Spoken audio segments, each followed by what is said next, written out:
एक हमारे भाई जो किसी से प्यार करते थे और संयोग से उसकी शादी कहीं और लग जाती है। क्योंकि ऐसा होता ही है, जिससे प्यार करते हैं उससे शादी नहीं होती है, कहीं और हो जाता है। भाई साहब के भी साथ ऐसा हुआ। और जाने से पहले, ससुराल जाने से पहले अपने प्रेमी से जब मिलने जाती है तो देखिए प्रेमी क्या कहता है। ऐसी माँ इधर कि किरिया खा के कहा हो,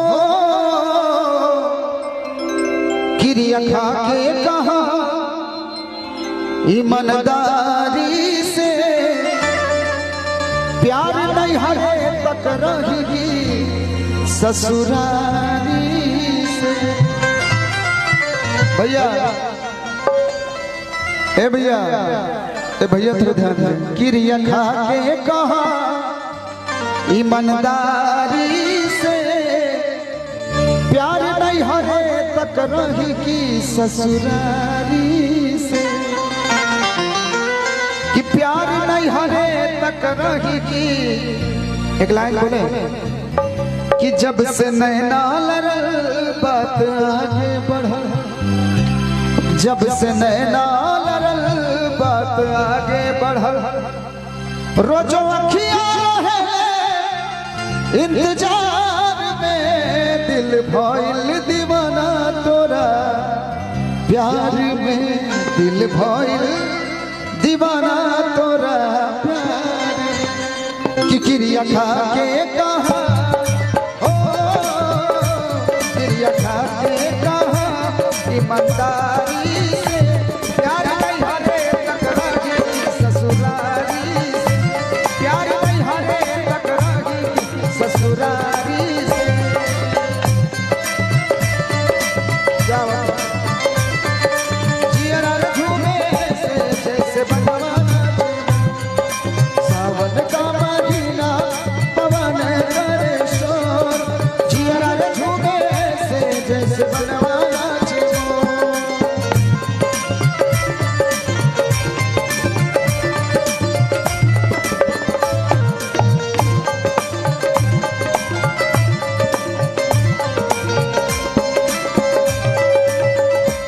तू तो पियावा के प्यार से आधा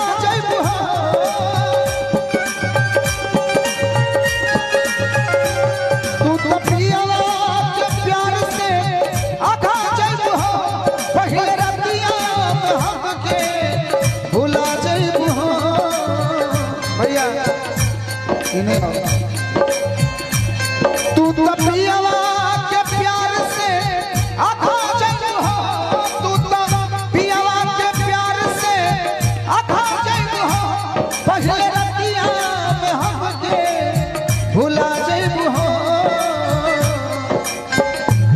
कैसे जियब अकेले हो, कैसे जियब अकेले बेकरारी से, प्यार नहीं हरे तक रहेगी ससुरारी से, प्यार नहीं हरे तक रहेगी ससुरारी से।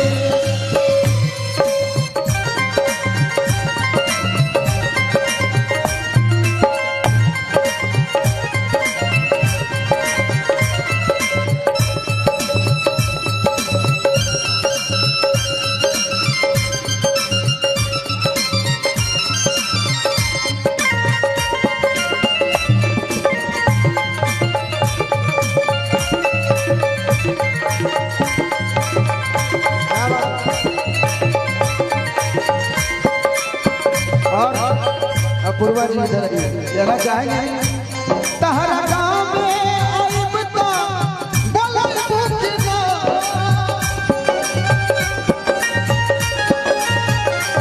तहरा गाँव में आइब तो बोलल बुझना, हंस के एक लोटा पानी पिएबू कि ना।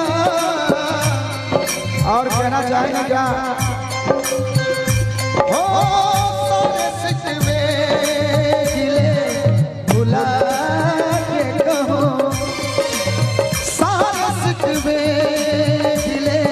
भुला के कहो, जो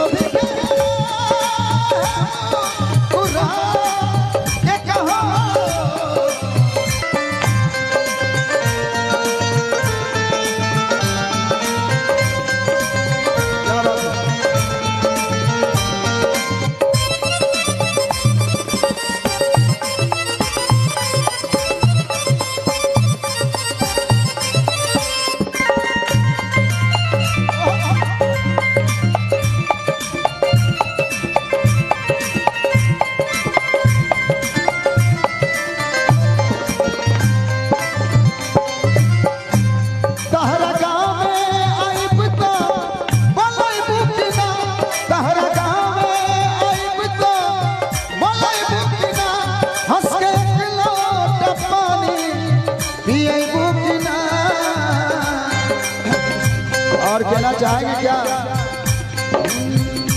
हमारे भाई लोग का कहना है कि परदेसी पर